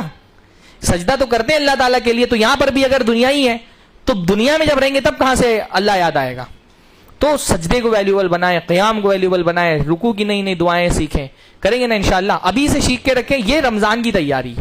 ہاں, اسی طرح سے اذکار جو دعائیں ہیں اللہ تعالیٰ کی مختلف, اللہ تعالیٰ کے نبی سے ثابت ہے, نبوی دعائیں انشاءاللہ اس کا ورد کریں. ایک میرا پچھلے رمضان میں نا ایک آن لائن درس ہوا تھا ہم سب پر ہی, پیارے نبی کی پیاری دعائیں. اس میں نے بہت ساری دعائیں اللہ کے نبی کی بتائی تھیں جو عام اوقات میں اللہ کے پڑھتے تھے. وہ آپ نماز میں بھی پڑھ سکتے ہیں, تشہد میں پڑھ سکتے ہیں, سجدے میں پڑھ سکتے ہیں, نماز کے علاوہ بھی پڑھ سکتے ہیں. تو دعائیں یاد کریں, خود بھی یاد کریں, بچوں کو بھی یاد کرائیں. تو شیڈیول جو ہے وہ طے کر لیں اپنا. اسی طرح سے وہ کام جو آپ کو رمضان میں مشغول کر دیتے ہیں ان سے رمضان سے پہلے ہی فراغت حاصل کر لیں, ہے نا. عید کی شاپنگ کرنی ہوتی ہے تو ابھی کر لیں, شعبان سے پہلے ہی کر لیں. بلکہ میں نے ابھی فائدہ بھی ہوتا ہے اس میں. سب لوگ اسٹاک کلیئرنس کے چکر میں نا سستے سامان بھی مل جاتے ہیں, تجربے کی بات بتا رہا ہوں میں. جو جوتے چپل ہم 700 800 2000 5000 میں خریدتے ہیں وہ 400 500 700 روپے میں 800 روپے میں مل جاتے ہیں. ہاں, تو خریداری ابھی سے کر کے رکھ لیں, رش بھی نہیں ہوتا ہے, بھیڑ بھی نہیں ہوتی ہے نا, الحمدللہ. تو عید کی تیاری رمضان سے پہلے کر لیں. رمضان عید کی تیاری کے لیے نہیں آتا ہے, بلکہ جو بہت سوگھڑ سمجھدار عورتیں ہوتی تھی نا پہلے, وہ مسالہ بھی نا پیس کے رکھ لیتی تھی, سارے سوکھے مسالے, کہ رمضان میں مسالہ پیسنے میں بھی ٹائم ضائع نہ ہو. کھانا تو بنانا ہی, اتنا بھی نہیں بنانا چاہیے کہ کھانا لیکن کچھ نہ کچھ تو بنانا ہی پڑے گا نا. تو ہر وہ کام دیکھیں کہ آپ کتنا شارٹ سے شارٹ کر سکتے ہیں دنیا کے کام, اور وہ سارے کام جو آپ کو رمضان میں مشغول کرتے ہیں وہ رمضان سے پہلے کر لیں. اور خاص طور پہ دعوت اللہ کے لیے تیار دائی لوگوں کو, اور رمضان جس طرح عبادت کا موسم ہے ویسے ہی دعوت کا موسم ہے نا. خاص طور پہ رمضان میں دل جو ہے وہ ہدایت اور نصیحت کے قبول ہونے کے لیے زیادہ تیار ہوتے ہیں, اس لیے دعات کو ایکسٹرا تیاری کرنی چاہیے. ہماری تنظیم کے لوگ ہیں, ہم کو بھی تیاری کر لینی چاہیے, علماء کو تیاری کر لینی چاہیے کہ بھائی رمضان میں ہم کو وہ آڈینس ملنے والی ہے جو پورے سال نہیں ملتی ہے. تو وہ مطلب وہ رمضان میں وہ لوگ آ رہے ہیں مسجد میں جو اور موقعوں پہ نہیں آتے ہیں, تو ان پہ محنت کرنی ہے تاکہ یہ رمضان کے بعد بھی مسجد میں آئے. ابھی ہمارے یہاں ایک طبقہ کون سا ہے, وہ جو 5 وقت کی نماز پڑھتا ہے اور دنوں میں, وہ تو بڑی حقارت سے دیکھتا ہے کہ آگے رمضانی نمازی. ہاں, ان کو لگتا ہے باپ کی مسجد ہے اور ہمارا حق زیادہ ہے, ہم سال بھر آتے ہیں. بھائی ان کا استقبال کریے, ان کو جگہ دیجیے, ان کو حقارت کی نظر سے مت دیکھیے. ہو سکتا ہے یہ رمضان ان کی مغفرت کا رمضان ہو, ہے نا. تو یہ بعض عبادتیں صرف اس وجہ سے ضائع ہو جائیں گے اللہ کے یہاں پہ کہ آپ نے دوسروں کو حقیقی سمجھ لیا تھا. آپ پڑھ رہے نماز, آپ کی اس میں کوئی وہ نہیں ہے, اللہ تعالیٰ نے آپ کو توفیق دی, اللہ کی ہدایت سے ملی ہے. تو جو بندہ آیا ہے نماز پڑھنے کے لیے نا, ہمارے یہاں بہت گھمنڈی قسم کے نمازی ہوتے ہیں بھائی. سوشل میڈیا پہ رمضان ہے ہی نا وہ تانوں والے سب میسیجز چلنے لگتے ہیں. ہاں, تانوں والے میسج, تانا مت دیجیے, وہ آیا ہے رمضان میں تو آیا نا, آپ کیا چاہتے ہیں رمضان میں بھی آنا چھوڑ دیں. ہمارا ایٹیٹیوڈ تو یہ ہوتا ہے رمضان میں کیوں آیا, اس کا مطلب رمضان میں بھی آنا چھوڑ دے. وہ ایسا تانا دیں گے تو رمضان میں بھی نہیں آئے گا وہ. تو وہ آیا ہے تو اس پہ محنت کرنی ہے نا. علماء کو تیاری, ایسے لوگوں کو ذہن میں رکھ کر کے مواد تیار کرنا چاہیے. جو علماء ہیں دروس وغیرہ دیتے ہیں, ایسے لوگوں کو ذہن میں رکھ کر کے, شعبان پہ تو بات نہیں, رمضان ہی ختم ہو گیا, تو ان کے لیے پہلے سے ذہن میں رکھ کر کے تیاری شروع کریں. دعوت کا مہینہ ہی ہے. اسی طرح سے دعا کریے خوب اللہ تعالیٰ سے. آخری بات ہے نا, اللہ تعالیٰ سے دعا کرنے کے اللہ تعالیٰ ہم کو سلامتی کے ساتھ رمضان تک پہنچا دے, اور رمضان کو ہمارے لیے سلامت رکھے, عافیت والا رمضان بنائے. خاص طور پہ ایسے 2 رمضان ہمارے گزرے لاک ڈاؤن والے, ہے نا, اس میں کتنے ہماری شخصیتیں محبوب وفات پا گئیں. شیخ مقیم فیضی, حافظ دلشاد محمدی, آپ میں سے بہت لوگ جانتے ہوں گے ان کو. اللہ تعالیٰ نے ہم کو بچایا ہے, ان لوگوں کی لسٹ میں ہمارا نام نہیں تھا, اور ہم کو پتا نہیں اگلے اس رمضان کی لسٹ میں بھی ہمارا نام ہے کہ نہیں, ہم کو نہیں پتا. یعنی اتنا قریب آ کر کے بھی ہم یقین سے تو نہیں بول سکتے کہ رمضان ملنے والا ہے کہ نہیں ملنے والا ہے. مل بھی گیا تو پتہ نہیں اس کے بعد ملنے والا ہے کہ نہیں ملنے والا ہے. تو ہر رمضان کو زندگی کا آخری رمضان سمجھے, شاید یہ میری زندگی کا آخری رمضان ہے. بہرحال یہ تو رمضان کے بارے میں بات ہوئی. رمضان سے پہلے شعبان کا مہینہ ہے. شعبان ہجری اعتبار سے 8واں مہینہ ہے رمضان کا, اور شعبان کی ایک فضیلت خصوصی طور پہ حدیث کے اندر آئی ہے. ایک خصوصی فضیلت آئی ہے اور ایک خصوصی عمل آیا ہے, اور اس پر ہم کو مداومت کرنی چاہیے. خصوصی فضیلت کیا ہے؟ اللہ کے رسول صلی اللہ علیہ وسلم کی حدیث ہے, سنن نسائی کی روایت ہے. حضرت اسامہ بن زید اس کے راوی ہیں, انہوں نے کہا یا رسول اللہ لم ارک تصوم شہرا من الشہور ما تصوم من شعبان, کہ اللہ کے رسول جتنا آپ شعبان میں روزہ رکھتے ہیں اتنا تو کسی مہینے میں نے آپ کو روزہ رکھتے ہوئے نہیں دیکھا. اس سے کیا پتا چلا؟ عمل بھی پتا چلا, ہے نا, کہ رمضان کے علاوہ شعبان کے مہینے میں اللہ کے نبی کثرت سے روزہ رکھتے تھے. تو اللہ نے فرمایا ذالک شہر یغفل الناس عنہ بین رجب و رمضان. اللہ نے فرمایا یہ ایسا مہینہ ہے جس سے بہت سارے لوگ غافل ہو جاتے ہیں, جو رجب اور رمضان کے بیچ میں پڑتا ہے. یعنی رجب فضیلت کا مہینہ ہے. کیا رجب کی فضیلت؟ ہاں, حرمت والا مہینہ ہے نا. رجب بیچ میں حرمت والا مہینہ ہے, اور رمضان کی تو اپنی فضیلت ہی ہے. تو ان دونوں کے بیچ میں ایک مہینہ یہ پڑتا ہے شعبان کا, جس سے لوگ غافل ہو جاتے ہیں. وَهُوَ شَهْرٌ تُرْفَعُ فِيهِ الْأَعْمَالُ إِلَى رَبِّ الْعَالَمِينَ, اور یہ ایسا مہینہ ہے جس میں اللہ رب العالمین کی طرف اعمال اٹھائے جاتے ہیں, بلند ہوتے ہیں. اس سے کیا پتہ چلا اللہ کہاں ہے؟ اوپر ہے، تبھی تو کہا گیا کہ اعمال بلند ہوتے ہیں نا. تو جو علماء جن حدیثوں کو یا نصوص کو دلیل کے طور پہ پیش کرتے ہیں اللہ کے علو بلندی کے حوالے سے، اس میں سے یہ بھی ہے کہ اعمال اللہ کی طرف بلند ہوتے ہیں. تو فضیلت پتہ چلی کہ شعبان کا مہینہ ایسا مہینہ ہے جس میں اعمال اللہ کی طرف بلند ہوتے ہیں. تو اللہ کے نبی فرماتے ہیں تو میں یہ پسند کرتا ہوں کہ میرا عمل اللہ تعالیٰ کے یہاں پہ بلند ہو، پیش ہو، اس حالت میں کہ میں روزے سے ہوں. تو مختلف اوقات ہوتے ہیں جس میں بندے یعنی روز کا عمل بھی اللہ تعالیٰ کے یہاں پہ پیش ہوتا ہے نا. جیسے ظہر کے وقت اور عصر کے وقت اور فجر کے وقت فرشتے جو چینج ہوتے ہیں اور اللہ تعالیٰ کے اعمال لگے جاتے ہیں. پھر ہفتے کا جو عمل ہوتا ہے وہ بعض روایتوں میں آتا ہے کہ جمعرات کے دن اور جمعہ کی رات میں اللہ تعالیٰ کے اعمال پیش کیے جاتے ہیں. اور سال بھر کی جو فائل ہوتی ہے، جیسے فائنینشیل ایئر ہمارا مارچ میں ختم ہوتا ہے نا، ویسے ہی جو ہمارا دینی عمل ہوتا ہے شعبان میں سارا کھاتا ہمارا بند ہوتا ہے، پھر رمضان سے نیا کھاتا شروع ہوتا ہے. تو سال بھر کے اعمال شعبان میں اور زندگی بھر کے اعمال موت کے وقت اللہ تعالیٰ کے یہاں پہ پیش ہوتے ہیں. امام ابن القیم رحمہ اللہ نے یہ بات کہی ہے. تو کیونکہ یہ اعمال کے اللہ کے یہاں پہ قبول ہونے کا اور بلند ہونے کا مہینہ ہے، اس لیے اللہ کے نبی روزہ رکھتے تھے. کیونکہ روزہ ایک ایسی عبادت ہے جو میں نے شروع میں بتایا، وہ ساری عبادتوں کی ایک طرح سے ایک پیکج ہے عبادتوں کا. اس میں آدمی روزہ بھی رکھا ہوا ہے، تلاوت بھی کر رہا ہے، نمازیں بھی پڑھ رہا ہے. تو ہر عبادت کی ویلیو روزے کی وجہ سے بڑھ جاتی ہے. اس لیے اللہ کے نبی صلی اللہ علیہ وسلم نے روزے کو پسند فرمایا. اللہ کے نبی کثرت سے روزہ رکھتے تھے. اب بعض روایتوں میں آتا ہے کہ اللہ کے نبی صلی اللہ علیہ وسلم پورے رمضان روزہ رکھتے، شعبان روزہ رکھتے تھے. اور اللہ کے نبی صلی اللہ علیہ وسلم جیسے حضرت عائشہ سے بھی مروی ہے کہ یصوم شہرن اکثر من شعبان، لم یکن نبی صلی اللہ علیہ وسلم یصوم شہرن اکثر من شعبان فانہ کان یصوم شعبان کلہ، کہ اللہ کے نبی پورا رمضان سارا شعبان روزہ رکھتے تھے. کسی مہینے میں اللہ کے نبی پورا روزہ رکھتے تھے سوائے شعبان کے. اور حضرت ام سلمہ سے بھی روایت منقول ہے کہ اللہ کے نبی کسی بھی مہینے کو متواتر روزہ نہیں رکھتے تھے سوائے شعبان اور رمضان کے، پورا مہینہ روزہ رکھتے تھے. لیکن دوسری ایسی روایتیں بھی موجود ہیں خود حضرت عائشہ ہی سے، جس سے پتہ چلتا ہے کہ اللہ کے نبی پورے شعبان روزہ نہیں رکھتے تھے. فرمائے ہیں کان یصوم شعبان کلہ کان یصوم شعبان الا قلیلا، کہ اللہ کے نبی شعبان میں کم ہی دن ہوتے تھے جس میں روزہ نہیں رکھا ہو. تو صحیح بات یہ ہے کہ اللہ کے نبی بہت زیادہ روزہ رکھتے تھے. تو بعض مرتبہ بہت زیادہ پر کل کا اطلاق ہو جاتا ہے نا. جیسے آپ کہتے ہیں میں پورا دن آفس پہ رہا، ہاں کام کرتا رہا، حالانکہ آپ ہو سکتا ہے آدھے گھنٹے کے لیے کھانے بھی گئے ہوں گے اور بھی کوئی کام کے لیے گئے، پر آپ یعنی تقریباً مبالغے میں آپ کہہ دیتے پورا دن میں روزے میں رہا، پوری رات میں ہوم ورک کرتا رہا، حالانکہ آپ نے کھایا بھی کھایا ہوگا، نماز بھی پڑھی ہوگی. تو اکثریت پر کل کا اطلاق ہو جاتا ہے. علماء نے یہی کہا کہ اللہ کے نبی شعبان میں بھی پورا دن روزہ نہیں، پورا مہینہ روزہ نہیں رکھتے تھے، لیکن کیونکہ کثرت سے روزہ رکھتے تھے اس لیے بعض روایتوں میں کہہ دیا گیا کہ پورا دن روزہ رکھتے تھے. اسی طرح سے شعبان میں ایک خاص بات یہ بھی ہونی چاہیے کہ جن لوگوں کے پرانے روزے چھوٹے ہیں رمضان کے، ان کو چاہیے کہ شعبان میں ان روزوں کی قضا کر لیں، ہے نا. حضرت عائشہ فرماتی ہیں کانا یقوم علیہ صوم من رمضان فما استطیع ان اقضی الا فی شعبان، کہ میرے اوپر رمضان کے روزے ہوتے قضا اور مجھے شعبان سے پہلے موقع نہیں ملتا قضا کرنے کا، کیونکہ وہ پورے سال اللہ کے نبی کے لیے تیار رہتی تھی، کبھی بھی اللہ کے نبی کی ضرورت ہو تو میں پیش ہو جاؤں. تو اب کیونکہ شعبان میں اللہ کے نبی کثرت سے روزہ رکھتے تھے تو حضرت عائشہ کو موقع مل جاتا تھا کہ اس میں بھی اپنے قضا روزے پورے کر لوں. تو جن کے روزوں کی قضا ہے اس پر اجماع ہے کہ ان کو رمضان سے پہلے شعبان میں روزوں کی قضا کر لینی چاہیے.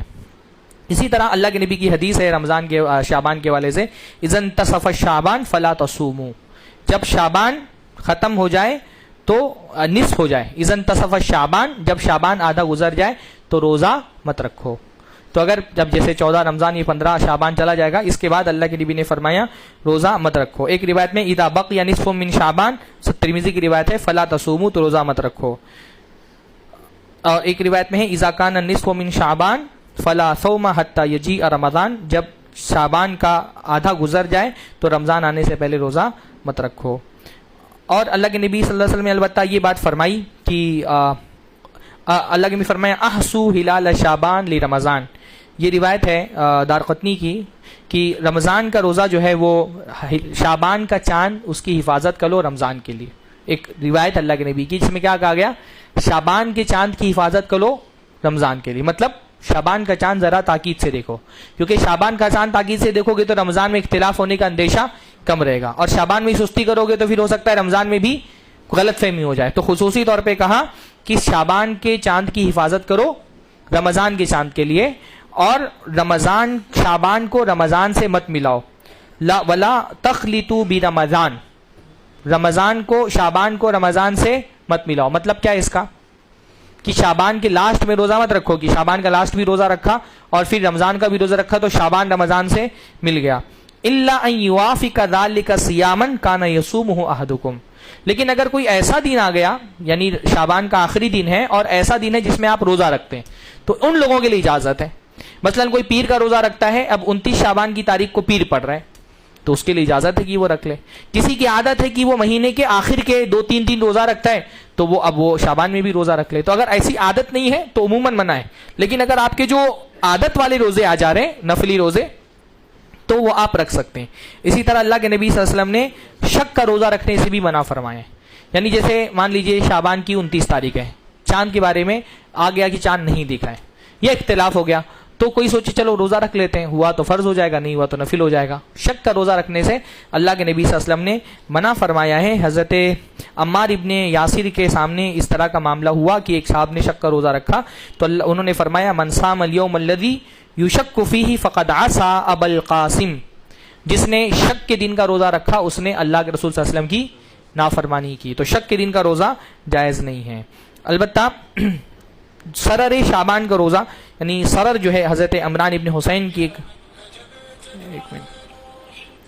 حضرت عمران ابن حسین کی ایک روایت ہے ان رسول اللہ صلی اللہ علیہ وسلم قال له ولی آخر او لی آخر کہ اللہ کے رسول صلی اللہ علیہ وسلم نے یا تو حضرت عمران ابن حسین سے خود کہا یا کسی اور آدمی سے عمران ابن حسین کے سامنے کہا کہ اسمتا من سرری شعبان.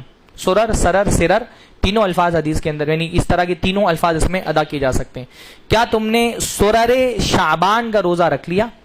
اب سرر کا معنی کیا ہوتا ہے ابھی میں آگے بتاتا ہوں. تو یا ایک روایت میں آتا ہے اما سمتا سرر ھذا الشہر, کیا اس مہینے کے سرر کا تم نے روزہ رکھ لیا؟ قال لا.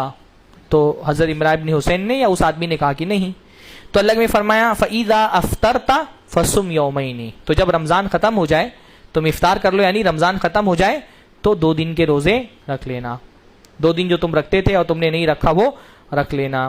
اب یہاں سب سے پہلی بات تو یہ کہ سرر یا سرر کا مطلب کیا ہوتا ہے. ابن حجر فرماتے ہیں کہ وَالسَّرَرُ بِفَتِحِ السِّینِ وَيَجُوزُ كَسْرُهَا وَضَمُّهَا. سرر جو ہے وہ سین کے فتحہ کے ساتھ بھی سرر بھی پڑھ سکتے ہیں اور اس پہ کسرہ یعنی زیر بھی پڑھ سکتے ہیں, سرر بھی پڑھ سکتے ہیں اور ضمہ یعنی سرر بھی پڑھ سکتے ہیں اور بلکہ ایک لغت میں اس کو سرار بھی پڑھ سکتے ہیں. تو 3-4 الفاظ ہو گئے, سرر, سرر, سرر اور سرار. کہتے ہیں یہ چاروں طریقے سے پڑھنا جائز ہے. وَهُوَ مِنَ الْإِسْتِسَار, اور وہ استثار سے بنا ہے. استثار یا سر, سر کس کو کہتے ہیں؟ سر, سر مطلب ہوتا ہے پوشیدہ چیز نا. سر اسرار کہتے ہیں نا کوئی پوشیدہ چیز ہو. تو کہہ رہے ہیں یہ چھپنے کے معنی میں آتا ہے. سر کا مطلب کیا ہوتا ہے؟ چھپنا. استرار اس لیے ستر بولتے ہیں نا, وہ جو چھپانے پردہ ہوتا ہے. تو سین اور را میں چھپنے کے معنی پائے جاتے ہیں, ہے نا. تو ابو عبید کہتے ہیں قال ابو عبید والجمہور, ابو عبید اور جمہور علماء, جمہور یعنی میجورٹی جو ہے علماء کی, ان کی کیا رائے ہے؟ یہ کون کہہ رہا ہے؟ حافظ ابن حجر کہہ رہے ہیں. کہاں کہہ رہے ہیں؟ فتح الباری میں کہہ رہے ہیں کہ ابو عبید اور جمہور علماء نے کہا ہے والمراد بالسرر هنا آخر الشہر, آخر الشہر, کہ یہاں پر سرر سے مراد مہینے کے آخری ایام ہے. سمیت بذالک للاستسرار القمر فیہا, اور اس کو سرر کیوں کہا گیا؟ کیونکہ ان آخری دنوں میں 28, 29 اور 30 کا جو دن ہوتا ہے اس میں چاند چھپا ہوا ہوتا ہے. آخری دن میں چاند چھپا ہوا ہوتا ہے. اور سر کا مطلب کیا ہوتا ہے؟ پوشیدہ, چھپا ہوا. تو کیونکہ ان دنوں میں چاند چھپا ہوا ہوتا ہے اس لیے اس کو سرر کہا جاتا ہے. وہیا لیلۃ 28 و 29 و 30, اور اس سے مراد کیا ہے؟ 28, 29 اور 30 کی راتیں, کیونکہ اس میں چاند چھپا ہوا ہوتا ہے. یا اماوس کی رات ہوتی ہے, چاند نہیں دکھتا, اس لیے اس کو سرر کہا جاتا ہے. تو جمہور علماء کی رائے کیا ہے کہ اس حدیث میں سرر سے مراد کیا ہے؟ آخری دن, ہاں, جو آخری ایام ہوتے ہیں کسی بھی مہینے کے.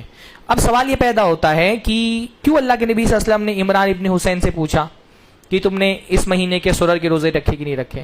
کیونکہ اللہ کے نبی کو پتا تھا کہ عمران ابن حسین, جیسے میں نے بتایا نا, اللہ کے نبی فرمایا 3 روزے رکھو, تو کچھ لوگوں کا معمول ہوتا ہے بیچ میں رکھتے ہیں, کچھ لوگوں کا معمول ہوتا ہے مہینے کے آخر میں 3 روزے رکھنا ہے.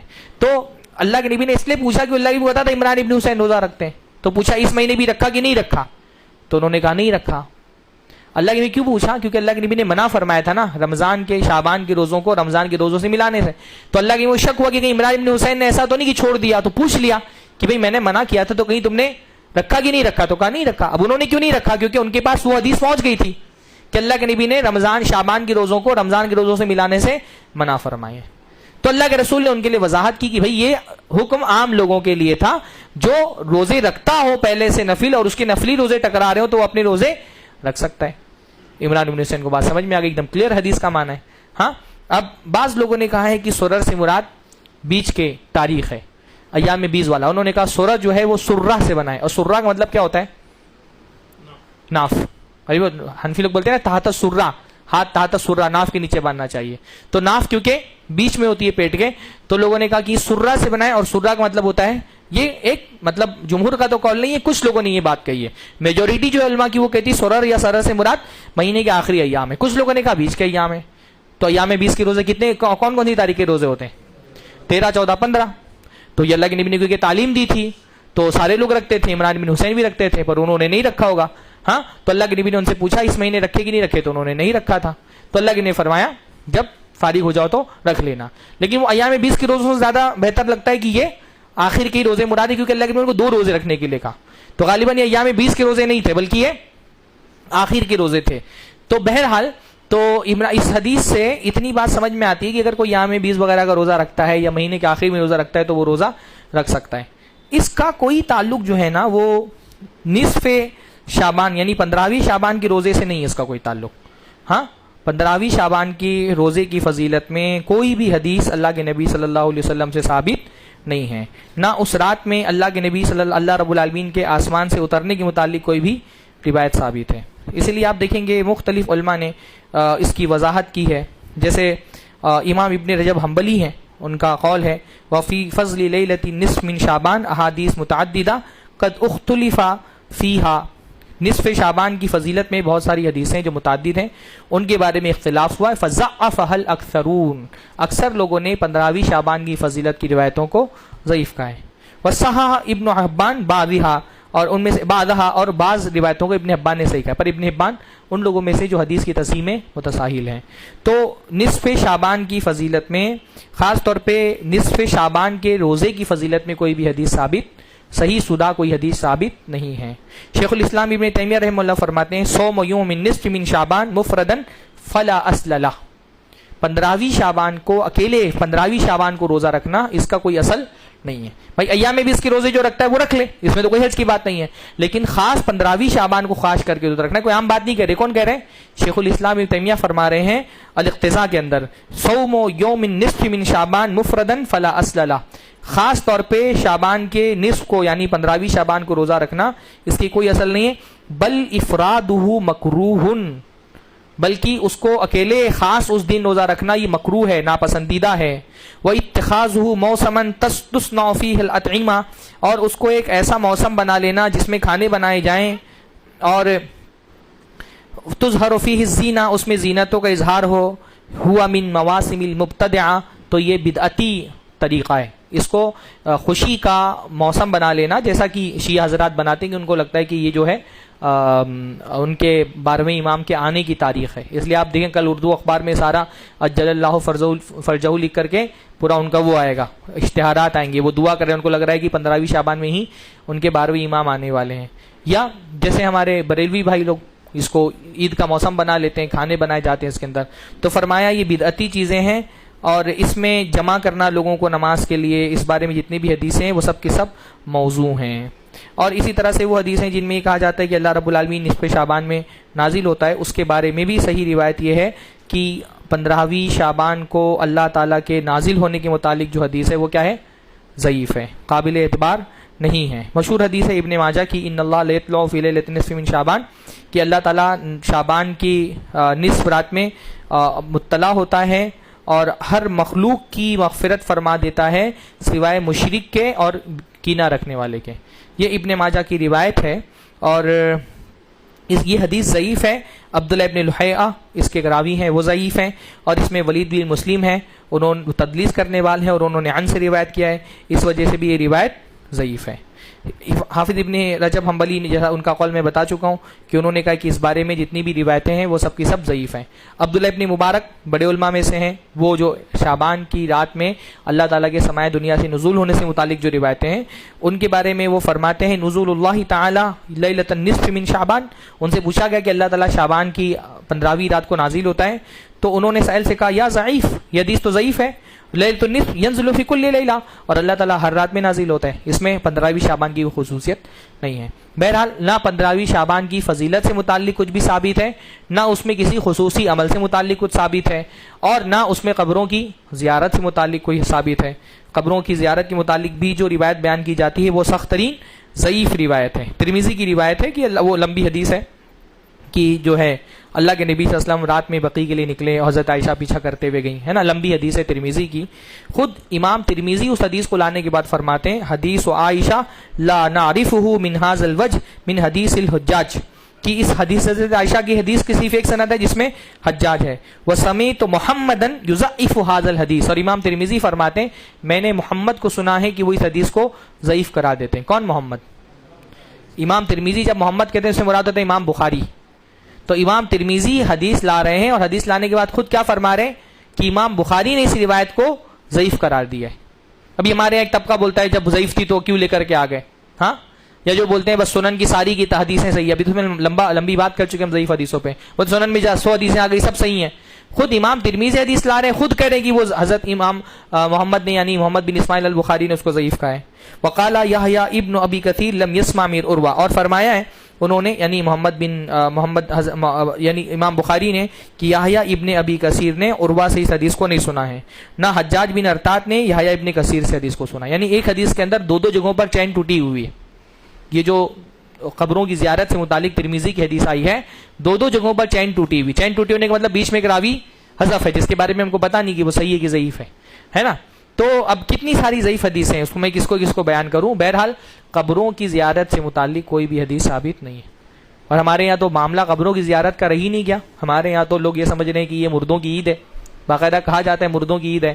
اور مردے جو ہیں وہ عجیب، یہ بھی عجیب ہے کہ روحیں جو ہے وہ گھر پہ آ رہی ہیں اور مردوں کی زیارت کے لوگ قبرستان جا رہے ہیں، ہاں، ان کے لیے کھانے بنائے جا رہے ہیں الگ الگ طرح کے. یعنی آپ سوچئے کتنی دین کو جو ہے نا، جب یہ ایسے لوگ ہیں نا جن کو بس یہ شعبان اور لیلۃ القدر انہی دنوں میں ان کو دین سے کوئی تعلق بنتا ہے اور تو کبھی قرآن سے کچھ پڑھنا نہیں ہے، تو ان کو جو مولوی بتا دیتا ہے اس کو مان لیتے ہیں. ہاں، جو بھی مولوی بتا دیتا ہے اس کو مان لیتے ہیں. تو خوب کھانا وانا بنا کر کے اور انتظام کیا جاتا ہے. بلکہ بعض لوگوں کے بارے میں تو سننے میں آیا کہ ابا کو اگر بیڑی پسند تھی تو وہ بھائی اگر وہ جہنمی ہے تو ان نعمتوں سے اللہ اس کو لطف اندوز ہونے دے گا جو آپ بنا کے حلوہ مانڈے رکھے ہوئے ہیں. اور اگر جنتی ہے تو جنت کا کھانا چھوڑ کر کے تمہارے حلوے کھانے کے لیے آئے گا. ہاں، نقلی بناسپتی گھی سے بنے ہوئے حلوے، جنت کا کھانا چھوڑ کے آئے گا تمہارے پاس کھانے کے لیے. تو عجیب ہی خرافات ہے لوگوں نے. بھائی شہید کے بارے میں آتا ہے، اللہ کے نبی صلی اللہ علیہ وسلم نے فرمایا عبداللہ ابن رواحہ کے بارے میں کہ اللہ تعالیٰ نے ان کو زندہ کیا. جابر ابن عبداللہ کے والد شہید ہو گئے تھے احد میں. تو دیکھا ایک مرتبہ کہ جابر بن عبداللہ بہت چہرہ ان کا اترا ہوا ہے. تو پوچھا کیوں اتنا مایوس ہو؟ کہا اللہ کے رسول ابا چلے گئے، پیچھے قرض چھوڑ کے گئے ہیں اور بیٹیاں چھوڑ کے گئے، سب کی ذمہ داری میرے سر پہ آ گئی. تو فرمایا میں تم کو بتاؤں تمہارے ابا کے ساتھ کیا ہوا. اللہ تعالیٰ نے ان کو زندہ کیا اور ان سے پوچھا، مطلب ان کو اتنی نعمتیں دی اور ان سے پوچھا جو مانگنا ہے مانگو، جو بھی مانگو سب دیا جائے گا. تو انہوں نے کیا کہا، اللہ تعالیٰ میں تجھ سے دعا مانگتا ہوں، چاہتا ہوں تو مجھے دنیا میں دوبارہ بھیج دے، میں دنیا میں دوبارہ تیرے راستے میں شہید ہو جاؤں. نہیں، شہید کو وہ مرتبہ ملتا ہے نا کہ وہ سوچتا ہے ایک ہی مرتبہ کیوں شہید ہونا، بار بار شہید ہونے کا موقع ملے. اللہ کے نبی نے اس دنیا میں تمنا کی کہ میں چاہتا ہوں بار بار مجھے قتل کیا جائے اللہ کے راستے میں. تو اللہ تعالیٰ نے خود کہا تھا جو مانگو گے دیں گے. پر جب یہ مانگا تو اللہ تعالیٰ نے کیا فرمایا، میرے یہاں تو لکھ دیا گیا ہے ہی انہم لا یرجعون، مرنے کے بعد دوبارہ انسان کو دنیا میں نہیں بھیجا جائے گا. یہ اللہ کا اصول ہے کہ آدمی مرنے کے بعد دنیا دوبارہ میں نہیں آ سکتا. تو شہید نہیں آ سکتا، یہ سب ولی فقیر کہاں سے آ جائیں گے؟ شہید کے بارے میں آ رہا ہے کہ وہ دنیا میں دوبارہ نہیں آ سکتا. اور ان کے یہاں ہر مہینے آ جا رہے ہیں. فضائل اعمال میں تو ایک صاحب ہیں وہ قبر سے نکل کر کے اونٹ بھی ذبح کر دے رہے ہیں. ہاں، تو یہ سب خرافات ہیں. ان خرافات کی وجہ سے شرک کے سلسلے، جب آدمی سوچے گا میت سن بھی رہی ہے، ساری دعائیں فریادیں بھی سن رہی ہیں، مدد کرنے کے لیے بھی آ رہے ہیں، تو پھر انہیں کو پکاریں گے نا مشکلوں میں، پھر اللہ کو کیوں پکاریں گے؟ تو یہ سب چیزیں دین کے بنیادی اصولوں کے خلاف ہیں. پر مسئلہ یہی ہے کہ دین جو ہے نا وہ تماشا بنا دیا گیا ہے، تحقیق کا کوئی مزاج نہیں ہے، دلیلوں کی اتباع کرنے کا کوئی مزاج نہیں ہے. اچھا شعبان کے بارے میں بس ایک روایت کے بارے میں، وہی جو روایت ہے نا اس کے بارے میں بعض علماء نے اس کو صحیح کہا ہے، مشاہین والی جو روایت ہے کہ اللہ تعالیٰ مشرک اور مشاہین کے علاوہ سب کو بخش دیتا ہے. عمل کے بارے میں کوئی روایت ثابت نہیں ہے، صرف اس ایک روایت کے بارے میں اختلاف ہے، یہ فضیلت کا اختلاف ہے کہ یہ فضیلت ملتی کہ نہیں ملتی ہے کہ سب کو بخش دیا جاتا ہے. عمل کے بارے میں جو روایتیں شیخ البانی وغیرہ نے کیونکہ اس روایت کو صحیح کہا تو انہوں نے کہا کہ یہ انعام کی رات ہے، عمل کی رات نہیں، اس کا کوئی خصوصی عمل اس رات میں ثابت نہیں ہے. ہاں کوئی خصوصی عمل کسی بھی، بس ایک روایت میں اختلاف ہے، اس میں عمل کا ذکر نہیں ہے، اس میں انعام کا ذکر ہے. بھائی میں ایک درجے میں آ کے بات بولتا ہوں تنازل اختیار کرتے ہوئے، چلو مان لو ٹھیک ہے کوئی عمل کی روایت بھی آپ کے نزدیک ثابت ہے، تو یہ اتنی بڑی بات تھوڑی ہے کہ آپ توحید، نماز، زکوٰۃ کسی چیز کو اتنی تبلیغ نہیں کر رہے جتنی تبلیغ 15ویں شعبان کے روزے کی کر رہے ہیں. بھائی یہ کیا ہے؟ یہ کوئی ضعیف حدیثوں پہ اگر آپ عمل بھی کرتے تو علماء نے کیا کہا ہے، جو ضعیف حدیث پہ عمل بھی کرے نا تو وہ چپکے سے کرے، لوگوں کے سامنے ظاہر نہ کرے. جو علماء قائل ہیں ضعیف حدیثوں پہ عمل کرنے کے، اس پہ عقیدہ رکھ کے نہ کرے کہ یہ دین کا حصہ ہے. یہ سب تاکید ان علماء نے کہی ہے جنہوں نے کہا کہ عمل کر سکتے ہیں. پر ہمارے یہاں ایک طبقہ ایسا ہو گیا ہے نا، وہ توحید کی اتنی دعوت نہیں دیتا جتنا عاشوراء میں روزے رکھنے کی اور شعبان میں روزے رکھنے کی دعوت دیتا ہے. مطلب نماز نہیں پڑھتا ایک آدمی چلے گا لیکن شعبان کے روزے رکھو 15ویں شعبان کی. ارے کیا ہے وہ؟ ویسے بھی فرض نہیں ہے نا، نفل چیز ہی ہے نا، تو اگر آپ کو جائز لگ رہا ہے تو آپ کریے، پر اس کو آپ عصبیت کا، ولا برا کا معیار بنا دیں. جو روزہ رکھے گا میرا، جو نہیں رکھے گا سب اس کافر مشرک سے بدتر ہو گیا. یہ بھی تو مزاج نہیں ہونا چاہیے نا. ٹھیک ہے آپ کو کوئی حدیث صحیح لگ رہی ہے آپ عمل کر لیں، نہیں آپ کو مناسب لگ رہا ہے تو آپ نہ کریں، لیکن اس کو معیار مت بنائیے دوستی اور دشمنی کا. آپ کی دعوت یعنی آپ مشرک کو اتنا دعوت نہیں دے رہے توحید کی جتنا روزہ نہیں رکھنے والوں سے آپ بھیڑے ہوئے ہیں، پورا خطبہ ہی دے رہے ہیں 15. مطلب اتنی بھی تو فضیلت نہیں نا کہ پورا خطبہ ہی آپ ایک 15 شعبان کی روزے کی فضیلت میں خطبہ ہی دے دیں پورا. یہ ٹھیک رویہ نہیں ہے کہ آپ کے ہاں جو ہے نا وہ آپ کے ایمان والے بندے جو ہے نا وہ اتنا آپ کے ٹارگٹ ہو جائیں جتنا آپ کسی مشرک کو، کافر کو، بے نمازی کو، بدعتی کو ان کو ٹارگٹ نہیں کر رہے ہیں. سارے آپ کے ٹارگٹ جو ہے نا وہ بس دیندار لوگ ہیں جو آپ کے موافق ضعیف حدیثوں پہ عمل نہیں کر رہے ہیں. تو یہ خود آپ سمجھ سکتے ہیں نا کہ یہ رویہ کتنا درست رویہ ہے. بہرحال کیا بولیں، اس پہ تو ہر سال ہی بولتے رہتے ہیں. ہر سال ہماری آڈیو بھی موجود ہے یوٹیوب پر، وہ اس کو بھی سن سکتے ہیں. اللہ تعالی ہم سب کو دین کا صحیح فہم عطا فرمائے. اللہ ہم سب کو توحید کے کلمے پر، دین پر متفق ہونے کی توفیق نصیب فرمائے. اقول قولی ھذا واستغفر اللہ لی ولکم ولسائر المسلمین واستغفروہ انہ الغفور الرحیم. وآخر دعوانا الحمد للہ رب العالمین. والسلام علیکم ورحمۃ اللہ وبرکاتہ.